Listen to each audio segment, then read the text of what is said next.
Thousands of migrants that have entered the U.S. are now moving north into larger cities, and some of those cities are struggling to manage the influx. New York City is repurposing old schools and hotels to shelter the busloads of migrants arriving from places like Texas. Chicago opened a new shelter for migrants over the weekend, and it's already filling up. Adriana Diaz visited a Chicago police station where some people are now living because there are no other options.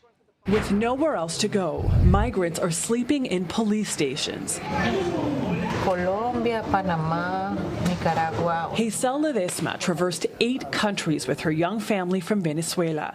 They crossed the U.S.-Mexico border months ago, but the trauma feels like yesterday. El Río Bravo, el agua me llegó aquí, con la bebé cargada.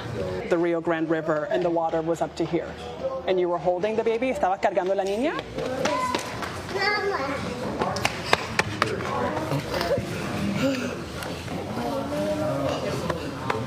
The city wants a temporary shelter in this former school on the south side. How could you do that without consulting us? But some residents have sued, saying in part their community is already strapped. Incoming Mayor Brandon Johnson addressed the crisis at his swearing-in ceremony Monday.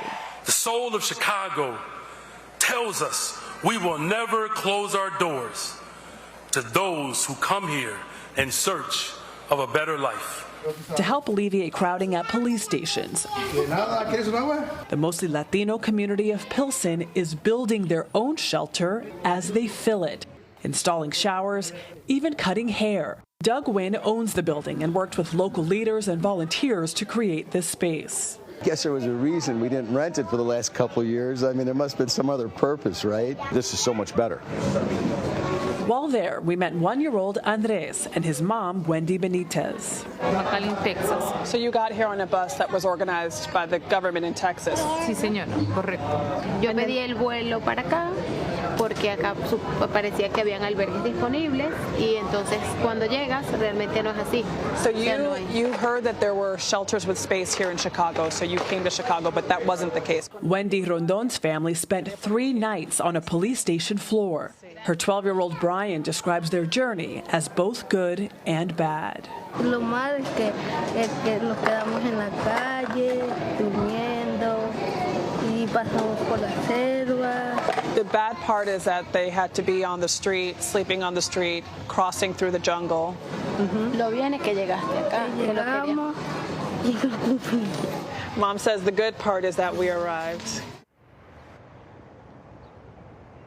The number of migrants at this police station grew between Thursday when we were here and yesterday when we came back. And there are people inside this building right now. One of the first orders of business for Chicago's new mayor was establishing a deputy mayor for immigrant and refugee rights. The local alderman in this neighborhood told us that there are roughly 600 migrants at police stations across the city. Anne-Marie? Wow. Well, you played a little bit of the new mayor's addressing the city upon his inauguration. What was his plan? What did he say while he was campaigning? What's his plan moving forward to deal with this influx of migrants? We haven't gotten anything that is official and clear, laid out in bullet points in terms of his plans. But I've been speaking to aldermen in this neighborhood and other neighborhoods, and they've said that they've been in constant communication with the then mayor-elect. This is over the weekend, talking about what the situation is on the ground, making sure that there was a sense of what the resources were, what the needs were. So they feel that he has been very involved and is very engaged on this issue. And of the 4 executive orders he issued yesterday, one was focusing on this issue of creating a deputy mayor who's focusing on immigrant and refugee rights. And I think that language was chosen specifically. Actually, in his executive order, he lays out all the ways that Chicago is an immigrant city, has always welcomed immigrants. The founder of Chicago himself was a partly Haitian immigrant. So that was all laid out in his executive order. And at least now this is day 2 of his term. He appears to be focused on this, but there are challenges. So, Adriana, I know you've been covering this issue for a long time now. What the city of Chicago is dealing with is what D.C. has been dealing with, what New York has been dealing with, these busloads of migrants that are coming up from southern states. I want to sort of just remind people of the arguments. What are the arguments that are being put forth to justify this? And what is the counter argument that you're hearing, you know, in some of these big cities when they're trying to handle this issue? There are strong arguments on both sides, Anne-Marie. You know, Governor Greg Abbott says that, you know, Texas needs help. They can't absorb all of the demands of migrants coming across the border, the demands on shelters, local resources, housing, food. You know, there's lots of services that migrants need just to, you know, help support them. And of course, migrants are coming here to this country to try to find a better life, to try to find their own work, to try to be independent. But there are services and resources that require, you know, just trying to manage the number of people crossing while that number is trending down right now.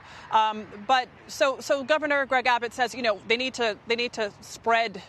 You know, just distribute people throughout the country so that Texas doesn't have to take most of that responsibility. But on this side, you know, a lot of advocates are saying it's inhumane to bus people to cities with, you know, no clear instructions on where to go. We spoke to migrants here who said, you know, they got off a bus, they just asked around to see where they should go. And again, people, for the most part, don't speak English.